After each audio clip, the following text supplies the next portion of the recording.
If you or someone you know has diabetes, you may have built up an extra supply of test strips and lancets. That's where we come in. We'll buy the supplies that you don't need and resell them to those in need to prevent waste. Help us make diabetes management more affordable. Visit us at teststripswithaz.com.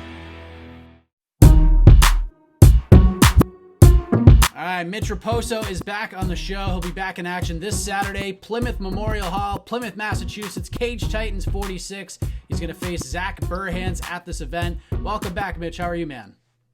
Good, man. How are you? I'm doing great. So we're 4 days away from this big fight.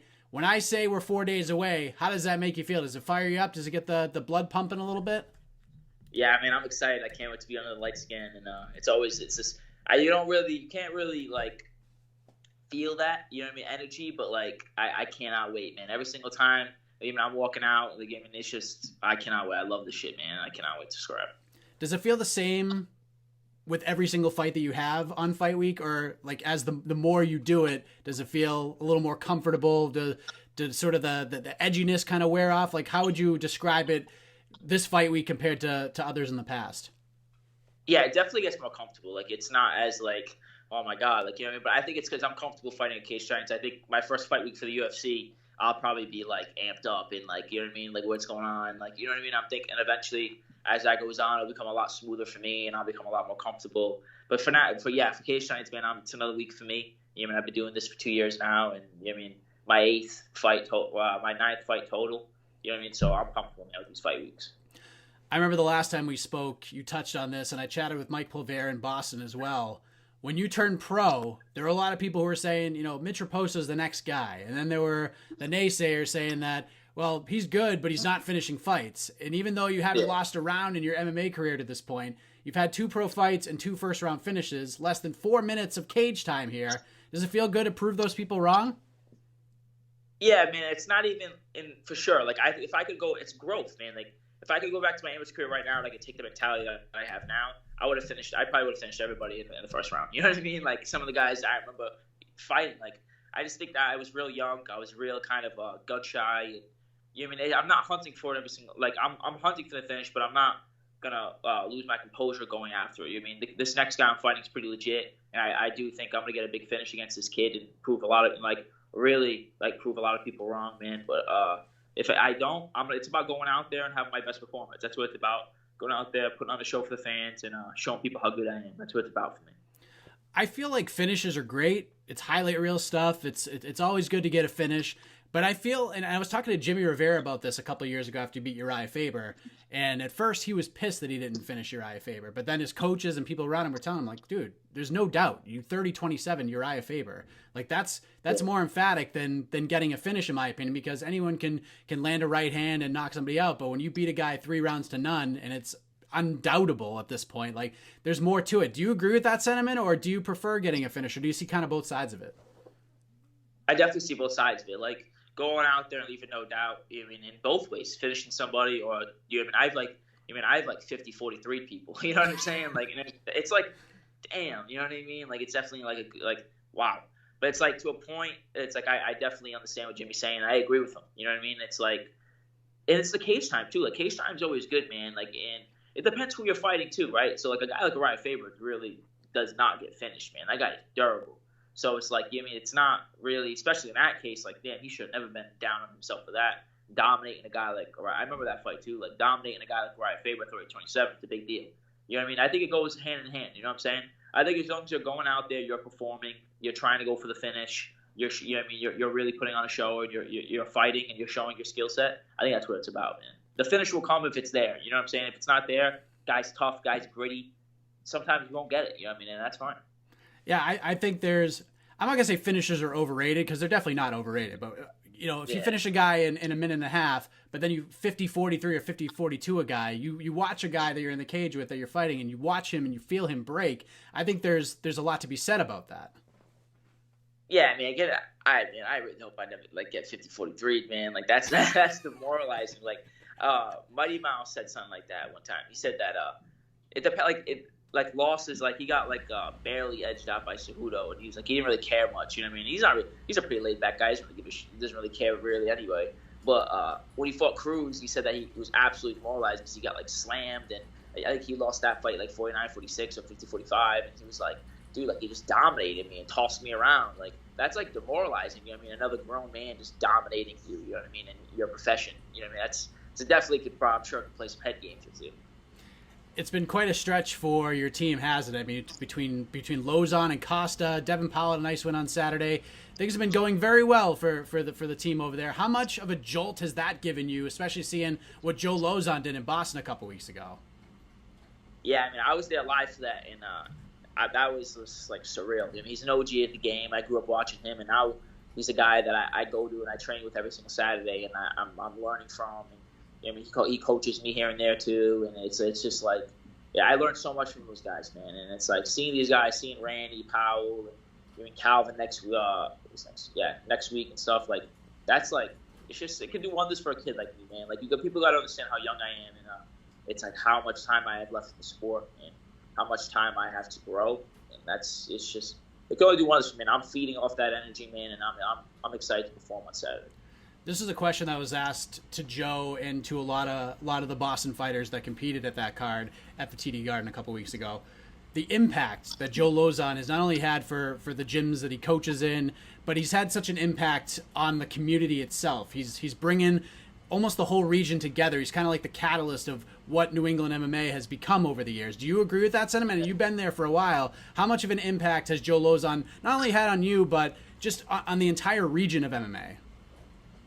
The dude's a legend. You know what I mean? Absolute, like, legend. You know what I mean? There's not, like, maybe something that could be taken for granted because we live, like, around him and he's a hometown guy. And, well, you know, you go to California or something and Joe Lauzon goes to Whole Foods or something, I guarantee he's going to get recognized. You know what I'm saying? Like, he's Joe Lauzon. Like, he's a UFC legend, and having a guy like that is just, he's an OG of the game. And it's like, can only do wonders for me. Like, I have a guy like that telling me, I mean, I was just talking to him because I obviously congratulated him for the UFC Boston card. Like, he's telling me, you know, stay the course. You're gonna be there soon. Like, stay the course. Like, he's a guy that he's a big believer in me. And, like, so never mind how I feel, a 21-year-old kid. You know, I just turned 21. Like, having a UFC legend telling me, you know what I mean, like, there's no doubt who thinks I'm gonna be in the UFC. Like, my confidence is through the roof. You know what I mean? Like, I feel good. I feel, like, you know what I mean? Like, I have that belief. You know what I mean? It's going to do wonders for a guy like me, and he's doing that for so many people. Like, you know what I mean? He's opened the doors, and he's made his gym kind of a mega, like, you know what I mean? It's literally, like, on Saturdays,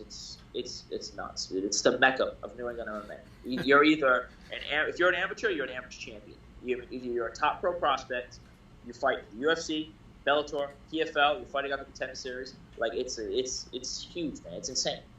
And now you get Zach Burhans on Saturday, and Mike Pulver said, and I think a lot of New England MMA fans would agree with him, but Mike said that Zach's going to be your toughest test to date. Yeah, he's lost 3 in a row, but he's been in there with some really tough guys, with the John Dumas and the Andy Aiellos and so forth and so on. He's had some very tough competition. Do you agree with Mike and others that Zach is the toughest test you've had? I agree, 100%. And if I didn't believe that, I wouldn't say it. You know, I'm a very blunt kid, and I mean, I don't really owe anything to anybody when it comes down to, like, my opponents. Like, I'm a pretty, like, when I see how this fight goes, you know, I definitely think I'm going to be dominant, but I 100% agree. Like, before he fought Duma and Andy, he was 3-1, and I know how good Duma and Andy are. You know what I'm saying? Like, you know what I mean? But I'm in that, like, they're both top prospects. You know what I mean? And Duma's doing his thing right now in Bellator. Kid's a stud, and but I'm right there. You know what I mean? Like, Duma fought him when he was, I think he was 2-0. And that even so, I don't even, like, besides those 2 losses, I don't even think this kid's 3-3 because I know how good those guys are. I mean, I like to view him more as 3-1. Like, I see, because I know how good those guys are. Like, this kid, I know what this. At one point, this kid was 3-0 or 3-1, whatever. This kid's got skills, man. Like, you know what I mean? And he's tough. That's one thing I'll give him. He's a tough kid, but it's not. I have a. You know, I mean, I watch a lot of, like, interviews and stuff. And I like Calvin Cater, a close training partner of mine, and I like what he says. He says. He's always looking for chips to put on his shoulder, man, and that's what I like to do too. Like, I run with that. And people are saying, "Oh, the kid's tough. It's gonna be his toughest test." Or, like, I'm some mentally weak kid. Like, I'm 8-0 for amateur and pro. I'm 8-0 for a reason. You know what I mean? And it's like, I want this more than this kid does. And at the end of the day, when you have that type of mentality, it comes down to skills, and skills pay the bills. And I don't. You know, I think my skill level, I can hang with guys in the UFC right now. You know what I mean? And he's gonna see that Saturday night, man. I'm excited. Like, I love that. You know what I mean? Because it's like, I'm not fighting. I'm not here to fight cans. You know what I'm saying? Like, I was never going to do that.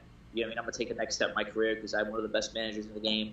And this is the next step. It's a test for sure, but I'm going to pass it with flying colors, man. Do you feel like when people say this is sort of a litmus test for you, how do you respond to that? What is it? A litmus test, like this is the proving ground kind of fight for you? Like, is he really for real? Like, how do you respond to people asking that question?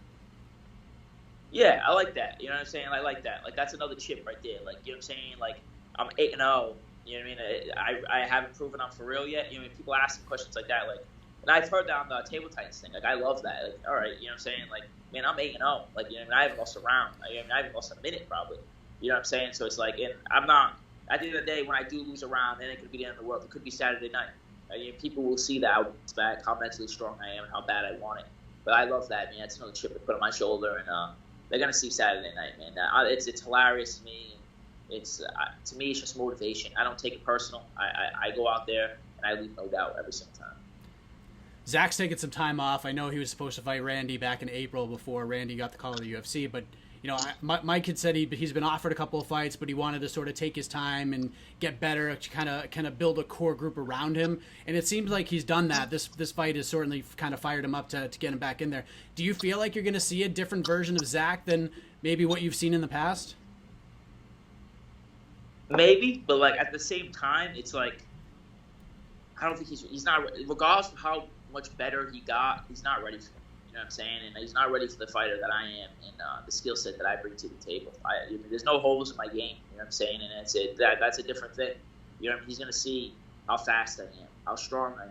You know what I mean? It's how unpredictable I am. It's a different game fighting me, and I don't think he realizes that. Regardless, he doesn't try. I know he doesn't train with anybody that's on my level. I know that. You know what I'm saying? So it's like at the end of the day, I've seen guys. I just spotted Ralph on Saturday. You know what I'm saying? I just did 3-5 with Ralph Fong.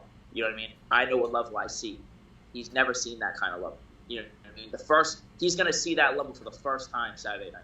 You know what I mean? So I think he's got a lot more to be worried about than I do. You know, I'm expecting a tough kid, a gritty kid, and I'm not underestimating him by no means. But I'm going to go out there. I'm going to be patient. And I'm going to find the holes. I'm going to put this kid away. You have that moniker, for better or for worse, that you sort of have to shoulder. You're the blue chipper. You're the next guy to go to the UFC from Cage Titans and from the regional scene. You're only 2-0 as a pro, but I have to believe, and I think a lot of other people believe, that it's just a matter of time before it happens. And I'm sure having guys like Greg Rebello, guys like Joe Lauzon, the Rob Fonts, like you mentioned, the Bokniaks and the Caters, having those guys around is huge. And I know you're looking for chips. It's always good to have them. But how do you stay focused and not 100% buy into that hype, or do you relish that chatter that you're the next guy? It's a little bit of both, right? So like that's why I look for those chips to put on my shoulder, because it keeps me hungry, keeps me motivated to go out there and have the performance that I want to have. I told everybody, this kid's like, you know, like my mom, like, you know what I mean? She's so poor thing, like she's nervous about the fight, you know, but she don't know much about fighting, like, but it's like I could go out there and dominate this kid on my worst day. But it's not about that. You know what I mean? To me, I'm expecting a great performance, and that's what it's about. A win is just enough for me. I'm very hard on myself, and a win isn't enough for me. You know what I mean? I want to go out there and I want to make a statement. I want to go out there. I want to show the growth, show how well-rounded I am. And people are going to, you know what I mean? It's like, this kid's tough, but he's the perfect guy for me to go out there and showcase my skills on. You know what I'm saying? He's the perfect guy. And they're going to see me Saturday night. That's what it is, man. It's a perfect fight. And at the end of the day, if I have those chips on my shoulder, I'm always going to be working. I'm always going to be looking to prove something. But at the same time, I got the other hand where I'm happy to have all that pressure and have all those eyes on me. Because at the end of the day, when you're special in the sport, you're asking for that type of attention. One day when I'm headlining ESPN cards, what do you think? I'm gonna have attention on me, right? That's what I asked for. I love that. You know what I mean? You know what I mean? At the end of the day, bro. You know what I mean? It's the more pressure, the brighter the lights, the better the guy, the better I'm gonna show up. And that's how world champions fight, and that's how world champions think. And I have that mentality. So at the end of the day, both ways, man. You know what I mean? I relish in the pressure. I relish in the hype and what I'm expecting. Because at the end of the day, no one can put more pressure on me than I put on myself. But at the same time, I'm always looking for something to prove. I'm always looking to show people how good I really am. Because at the end of the day, fighting is all I know. It's all I do. And so I'm always looking to show people what it really means to me and how good I really am. Where does this confidence come from? I mean, you're just 21 years old. You've 8 fights. You're 2-0 as a pro. I mean, you see veterans in the sport, guys in their 30s who have been fighting for years that don't have this confidence and this kind of calm, relaxing nature about the fight game with a little sprinkle of bluntness on top of it. Where does that all come from? Because at the end of this is all I know. You know what I mean? Like I just saw a picture it's like on my birthday or whatever. I was like 12 years old, and like you look at that picture, man. Like I was probably a 4'4" kid, 70 pounds, and you could look at me in that picture, and you could see the fire in my eyes, man. Like this is all I know. This is all I do, and this is everything I love, man. Like I think about this every single day, all day, improving. If I have a bad day at the gym, I'm thinking about it all night, and I'm thinking about how I'm gonna get better. And I'm not happy until I have the next day at the gym where I do better. Like you know what I mean? This is all I do, man. This is just, at the end of the day, this is all I want. So it's like having that confidence. I mean, my coach always says this, and I'll always look for that because at the same time, I'm no better than anybody else, man. I'm the same. I'm like any other 4 kid in my city. You know what I mean? I just made different decisions than everybody else, and I'm out here to prove and show what a 4 kid can do. But at the end of the day, this is all I know. This is all I do, and it's about having that belief, having that like confidence. My coach always says I ride the line of being confident and not being cocky very, very well. And I think that's what at the end of the day, you got to show, you got to talk, you got to not as far as talking shit. I think is stupid. You know, like saying things about the guys. I have to get phone call. Yeah, I apologize for that. It's all good, man. Yeah. Everybody wants a piece. Everyone wants a piece of Mitch Raposo right now. I get it. Yeah. But you know what I mean? At the end of the day, it's really just like speaking that confidence. You're speaking it over your life. You're speaking that. You're speaking that for. You're speaking that over your life and over your career. You know what I mean? Conor McGregor always says that if you're not scared to put yourself out there, that shows true belief. You know what I'm saying? So it's like at the end of the day, that's really what it's about. Do you like being a bantamweight? Because I know you spent a lot of time as an amateur in the flyweight division. Do you feel like this is your home weight, so to speak, or do you see yourself back at 125, sooner rather than later? What's sort of the plan on where you're going to fight, or do you want to bounce back and forth? I'm kind of in a position where I'm 21 years old. Like, do you remember? Like, it's like Tyson says this to me all the time. Like, do you remember what your body looked like when you were 20 years old, 21 years old? You know what I'm saying? Like, it's crazy. Like, people like you grow. I have so much. I'm walking around now. Like, I'm like a kid. Like, you see a guy like Frankie Edgar. He's always in shape. He's always in the gym, and he don't walk around much. I'm walking around. Obviously, right now I'm cutting weight, but I'm walking around now around 150, and I'm always in the gym. You know what I mean? So cutting 25 pounds. Yeah, I can do it, you know what I mean? But am I going to want to do it when I'm 27, 28 years old? No. You know what I mean? I'm not going to want to do that. You know what I mean? I'm probably going to be walking around at 160. You know what I'm saying? So it's like, I don't, like, my like, point, like, you see guys in the UFC now, like Tony Gravely. You know what I'm saying? Like, I don't think, like, I've seen him in person. He's not really, and I've talked to him a few times. Like, he's not really that big of a guy. And he probably could make 125. But I think where the sport is heading, being, like, cutting the most weight isn't really that important. Like, I see guys in, like, you know what I mean? Like, you see a guy like Brandon Davis who's running 10 miles a day or some shit to make 135. Like, I think that's the stupidest thing I've ever seen in my life. Like, I think that is, like, it doesn't even make sense. Like, you're clearly a 145er. You know what I'm saying? You know what I mean? Like, he looks probably bigger than Calvin. You know what I mean? Like, to me, it's not about that. I mean, Frankie always says it all the time, and I love that. You know what I mean? Yeah, at the end of the day, how much I weigh, I'm always going to be a small guy. Like, you see Frankie Edgar at Walmart, you're going to look at him, he's a small dude. You know what I mean? Like, and at the end of the day, this isn't the ultimate cutting weight championship. You know what I'm saying, bro? Like, this is fighting. At the end of the day, yeah, you got to have the frame and the size. You can't be too small. You know what I mean? Because you can't, like, do that. But I'm definitely not in that category. You know what I mean? You see a guy like Uriah Faber, like, I'm probably around his size. You know what I'm saying? So it's like he's a small dude. He's obviously juiced to the gills. You know what I'm saying? But at the end of the day, I'm gonna go. My body's filling up. My body's growing, and 135 is definitely gonna be my permanent weight class. You know what I mean? But at the end of the day, I'm young, so I can still make 125, and if the option's ever there, it's still up in limbo what they're doing with that division. But at the end of the day, I like what Casey Kenny said. He's like that kid. He's pretty tiny. You know what I'm saying? Like he's probably my height. You know what I mean? Whatever, 5'6", whatever. But he's pretty small. Like as far as his frame goes. Like I think I have a significant I'm significantly bigger than him. But look what he just did. Manny Ramirez is obviously a guy from New England, and he is huge. Obviously, he's at 45 now. You know what I mean? He had a tough cut to 45, but that kid is small. And look, he's a top 15 in 135. You know what I mean? At the end of the day, I think it's a mentality thing, and obviously size does come up to play a little bit. But I don't think. I think right now I'd be a pretty big 125er, and I'm only 21, so never mind when I'm 26, 27 years old. So 35 definitely would be my home. Brandon Davis actually runs 20 miles a day getting ready for fights. See, that's just nuts. Like, you're not even a fighter. You're like you should be at jiu-jitsu. Like, you're not even a fighter. You're like a cross country runner or whatever. Like you're not even, you know what I mean? Like your kid's tough. Like you know what I mean? Because I know he fought my boy Randy in Randy's debut, but it's like that doesn't even make sense. Like people think like Randy's like a big 35, and he's a pretty like he's got some size for sure, but Randy doesn't like cut that much weight. Like you know what I mean? Like he definitely ain't running those 20 miles a day. You know what I mean? That's crazy to me. Like that's not even healthy. You know what I mean? It's like at the end of the day, because if you think about it, right? You're running 20 miles a day. That's taken away from your skill training. You know what I mean? Like you don't just run 20 miles a day in the morning. You know that's like an all-day affair. You know what I mean? So I'm definitely not something that I'll ever do. You know what I mean? It's not. People are taking the weight cutting and being the bigger guy way too serious. Like I saw that. You see Miles Johns versus Cole Smith. Yep. Like that was I think it's a big 35. But Miles Johns is not the biggest like 35. You know what I'm saying? He's a pretty short, stocky dude, but he's not really that big. And look what there, man. The guy, the skill, the speed, the athleticism. You know what I mean? He went out there and he outworked the bigger guy. And you see that a lot in the sport, man. It's not. I think going at a weight class where you're comfortable and you're healthy is what's most important. It's not about being the bigger guy, man. People really need to get out of that outlook. Yeah, I couldn't agree more. I hate seeing fighters get up to the scale and looking like they're gonna pass out up there. It's scary. It's frightening, and I hate seeing that. It's crazy. Like people like it's not that important. I mean, this is about skills. I mean, that's what the sport's about. You know what I mean? It's and obviously, and being at a weight class where you're comfortable. Even a guy like Frankie's moved down to 35.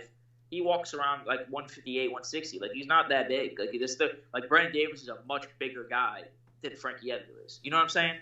So it's like and that guy's cutting 135. Like he's like bigger. He's like Calvin size. Like that's insane. Like it doesn't really. And that kid's got skills too. You know what I mean? He went out there. He had a tough fight against Zabit. But I mean, God bless him, man. Running 20 miles a day. I think that's pretty nuts to me, man. He definitely has a passion for running. 20 miles. That would take me like 3 weeks to do 20 miles. But yeah, that's nuts. That's not even like a fight schedule. Saturday night, man. Plymouth Memorial Hall, live here on Flo. You versus Zach Burhans. How does this all go down? Yeah, man, I love this fight, man. Like it's a test. I was talking to Greg this morning, and it's definitely a test. And I go out there, I stay patient, keep my composure like I always do, and I go out there and I use my skills. You know what I'm saying? I use my skills. I push the pace. I use my speed. And he's going to be a step behind every step of the way, man. I think it's a very good fight for me. You know what I mean? I've seen him fight live twice against two teammates of mine. I know how he fights. He's definitely a little awkward, but I think my technical skill is much higher than his. And I'll find the holes, man. And I definitely I'm going to put him away. But at the end of the day, he's going to choose where this fight goes. We can stay on the feet, and we can duke it out on the feet. And I think he's going to realize he's one step behind every single time. He's going to get desperate. He's going to look for takedowns. I know he is. And good luck wrestling with me. You know what I'm saying? Like it's because at the end of the day, I can wrestle too all day. You know what I'm saying? So wherever he wants the fight to go, it's going to go. I'm in no rush to get the finish. You know what I mean? I will get the finish. I'm in no rush. So it's up to him, really, to be honest with you. Where do you go from Saturday if all goes well? Like what challenges, what sorts of fights will you be looking for in 2020 if all goes the way you plan it to go? What goals have you set for yourself? Like not looking past Saturday night, of course, that you got to get, take care of that first. But, what kinds of things are you looking at as we start fresh in 2020 here? I'm coming back in January. We know that. And, I'm getting 4-0. And, last time, of course, I'm an ambitious kid, man. Like Tyson and Greg, they kind of, even Brian and Tommy, like, you know what I mean? Like they're always telling me, you got to chill. Like you're young. Like you're going to like, I had this, obviously they believe I could, Greg was just telling me the other day, I was talking actually about Jimmy Rivera, and he's like, dude, you could beat Jimmy Rivera. Like, but at the end of the day, it's not about if I could. It's about experience and taking the time and growing. You know what I'm saying? So it's like I'm not in any rush. You know what I mean? But like I'm always talking to Tyson about the Contender Series, and he said he'll most like definitely get me on at 4-0. You know what I mean? But I like to fight, so maybe I'll come back in April and I'll get to 5-0. But that's what I'm pushing for, man. Get on the Contender Series. I'm not in any rush to get signed by the UFC. That's a platform to build my name. You know what I mean? Being a 20-year-old, I think it would be a big accomplishment being 21 years old. Getting on the Contender Series, and I think that that's probably my goal every single summer until I get into the UFC, is to get on the Contender Series. You know what I mean? And but maybe it'll take one time, maybe it'll take 2 times, maybe 3 times. I don't know. You know what I mean? But that's my goal every single year, is to get a Contender Series. Randy Costa back in action this Saturday, Cage Titans 46. You can watch the action right here on FloCombat beginning at 6 p.m. Eastern Standard Time. You don't want to miss it. I know there's tons of other fights going on Saturday, but 18 fights on this card. You don't want to miss it. It's going to be one hell of an event. You just called me Randy Costa. Oh, damn it. I have to tell you this off air. Is it the hair? It's so funny because before breaking down the fourth wall here, before I called you, I don't know why Randy Costa and Mitch Raposo is like hand in hand with me. I don't get it. It makes no sense. But I messaged him and I said, hey man, looking forward to catching up in a few minutes. And then I called him and then I realized I'm like, oh God, that's Randy Costa. So during this interview, if you heard a little bloop, that was Randy messaging me on Skype saying, yeah, man. And I'm like, what are you talking about? I'm not even, you're in Cancun, I think. So there you go. I screwed that up. Mitch Raposo, not Randy Costa. I don't know why I just did that. They blend together. It's crazy. I don't know why. It's the hair. Yeah, it's got to be the hair, man. But anyways, looking forward to Mitch Raposo's fight on Saturday. Before I let you go, man, let the folks know where they can find and follow you on the web, social media, shout-outs, all that good stuff. Anything else you want to get off your chest, the floor is yours. Mitch. Twitter, @Raposo_, Instagram, Mitch Raposo_, Facebook, Mitch Raposo. Huge shout out to my team, Regiment Training Center. My coaches, Brian Raposo, Tommy Texera. My strength coach, Mike Fernandez at Infinite Fitness. Sponsors, Ultimate Potential CBD, always looking out for me and my health. And, Top Gate Management, Tyson, one of the best managers in the game, building up my career. And, it's the next step Saturday night. And I'm looking forward to passing this test and play with Memorial Hall November 2nd, Case Titans. Mitch, thanks for the time, man. All the best to you on Saturday. Thank you.